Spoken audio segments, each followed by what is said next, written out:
بلند خوانی آپ اپنے والدین یا بڑے بہن بھائی کی نگرانی میں کریں گے، اور پڑھائی کرنے کے بعد آپ والدین یا بڑے بہن بھائی کے ساتھ اس نظم پر تبادلہ خیال بھی کریں گے۔ سوالات جوابات میں جز الف سے ہ تک جوابات آپ اپنے والدین یا بڑے بہن بھائی کو سنائیں گے۔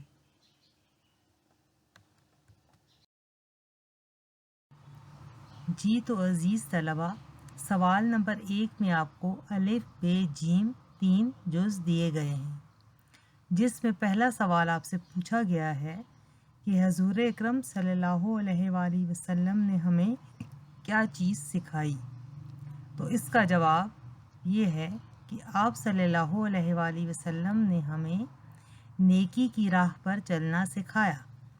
سوال نمبر 2 ہے کہ حضور اکرم صلی اللہ علیہ وآلہ وسلم نے انسان کے مرتبے کو کس طرح سنبھالا۔ تو اس کا جواب یہ ہے کہ آپ صلی اللہ علیہ وآلہ وسلم نے انسان کو بلکہ تمام انسانوں کو یہ بتایا کہ اللہ تعالیٰ نے انہیں ایک بلند مقام دیا ہے، اس لیے وہ اپنے اس مقام کو پہچانیں۔ سوال نمبر 3 ہے کہ نبی اکرم صلی اللہ علیہ وآلہ وسلم نے عاقبت کی بنیاد کس چیز پر رکھی۔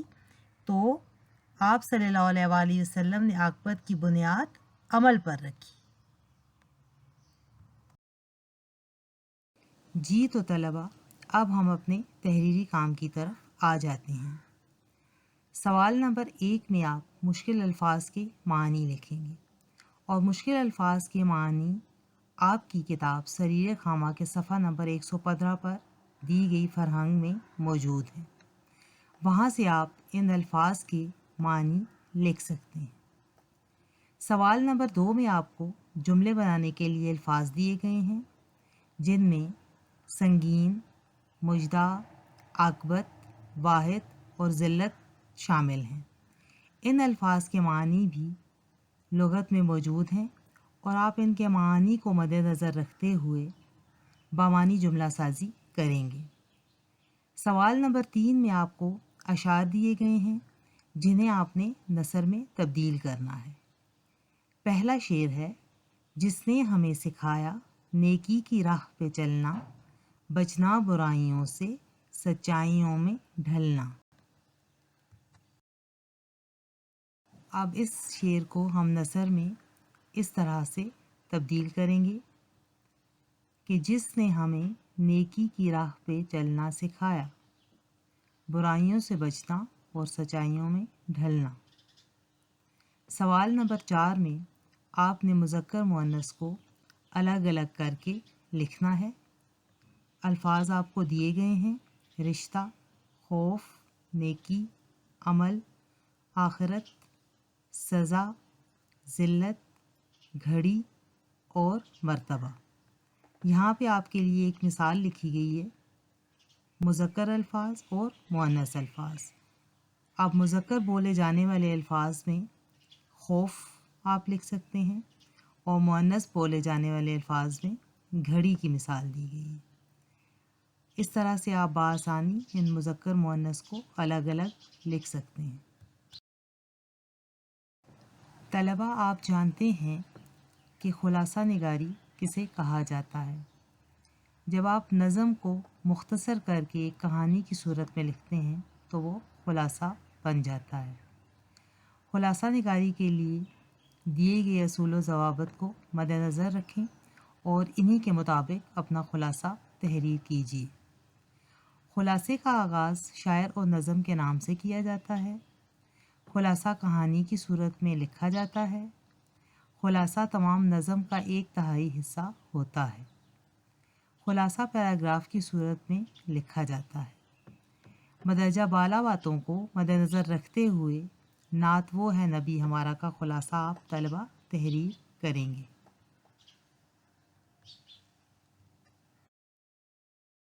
پیارے بچوں، تحریری کام آپ الگ صفحات پر خوش خط تحریر کریں گے اور الفاظ کے بامعنی جملے بنائیں گے، جو کہ گرامر کی روح سے بھی درست ہونے چاہئیں۔ یہ تمام کام طلبہ آپ اپنے والدین کی نگرانی میں سر انجام دیں گے تاکہ غلطی کا امکان کم سے کم ہو سکے۔ جی تو عزیز طلبہ، اب نویں ہفتے کے لیے ہمارا اردو گرامر کا کام شروع ہو رہا ہے، جس میں آج ہم درخواست لکھنا سیکھ رہے ہیں، اور آپ جانتے ہیں کہ یہ آپ کے تخلیقی کام کا ہی حصہ ہے۔ درخواست لکھنے سے پہلے آئیے اس کے تدریسی مقاصد کو جان لیتے ہیں۔ ہم درخواست اور حکم میں فرق جانیں گے کہ درخواست کیا ہوتی ہے اور حکم کیا ہوتا ہے۔ درخواست کے تینوں اجزاء کے بارے میں بھی جانیں گے اور اسکول کے پرنسپل کے نام درخواست لکھیں گے۔ عزیز طلبہ، درخواست کے 3 اجزاء ہوتے ہیں، جن کے نام ابتدائی حصہ، درمیانی حصہ اور اختتامی حصہ ہیں۔ آگے چل کر ہم ان تینوں حصوں کی تفصیل جانیں گے۔ سب سے پہلے باری آتی ہے درخواست کے ابتدائی حصے کی۔ ابتدائی حصہ وہ ہوتا ہے جہاں آپ مخاطب علیہ کا ذکر کرتے ہیں، اور مخاطب علیہ کون ہوتا ہے؟ مخاطب علیہ وہ ہے جس کو آپ درخواست لکھ رہے ہیں، جس سے آپ مخاطب ہو رہے ہیں۔ درمیانی حصے میں آپ اپنا اصل مقصد بیان کرتے ہیں، یعنی آپ نے درخواست کیوں لکھی ہے اور آپ کا کیا مقصد ہے۔ تیسرا حصہ اختتامی حصہ کہلاتا ہے، یعنی درخواست کا آخری حصہ جہاں مدعا علیہ اپنے بارے میں معلومات فراہم کرتا ہے۔ مدعا علیہ کون ہے؟ مدعا علیہ وہ ہے جو درخواست لکھ رہا ہے، یعنی آپ، اور آپ اپنے بارے میں اپنی معلومات اس حصے میں فراہم کرتے ہوئے درخواست کو ختم کر دیتے ہیں۔ طلبہ، یہاں پر آپ کی آسانی کے لیے درخواست نویسی کا خاکہ پیش کیا گیا ہے۔ اس خاکے کی مدد سے آپ بآسانی درخواست لکھ سکتے ہیں۔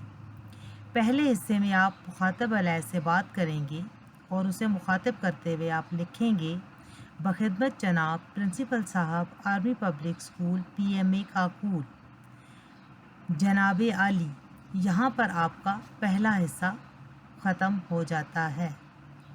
دوسرے حصے میں آپ مؤدبانہ گزارش ہے سے اپنی بات کا آغاز کریں گے اور اپنا پورا مقصد بیان کرتے ہوئے بات کو ختم کریں گے، اور عین نوازش ہوگی، لکھتے ہوئے آپ کا مقصد پورا ہو جائے گا۔ آخری حصہ یعنی تیسرا حصہ، اس میں آپ اپنے بارے میں معلومات فراہم کرتے ہوئے العارض اور آپ کا تابع دار شاگرد میں اپنا نام اور جماعت لکھ دیں گے، اور دائیں حصے پر آپ تاریخ لکھتے ہوئے اس درخواست کا اختتام کر دیں گے۔ عزیز طلبہ، آپ 2 دن کے لیے اپنے والدین کے ساتھ کہیں شہر سے باہر جانا چاہتے ہیں۔ آپ نے اس موضوع کو مد نظر رکھتے ہوئے اپنے پرنسپل کے نام درخواست لکھنی ہے اور ان سے 2 دن کی رخصت طلب کرنی ہے۔ درخواست آپ خوش خط تحریر کریں گے اور درخواست میں موجود الفاظ سادہ اور آسان ہونے چاہئیں۔ درخواست کے الفاظ 70 سے 80 تک ہونے چاہئیں۔ عزیز طلبہ، آپ یہ کام کرنے کے بعد اسے student.apms.pk پہ سبمٹ کروائیں گے۔ امید ہے کہ آپ اپنے کام کو سمجھتے ہوئے بخوبی سر انجام دیں گے۔ اپنا خیال رکھیے۔ فی امان اللہ۔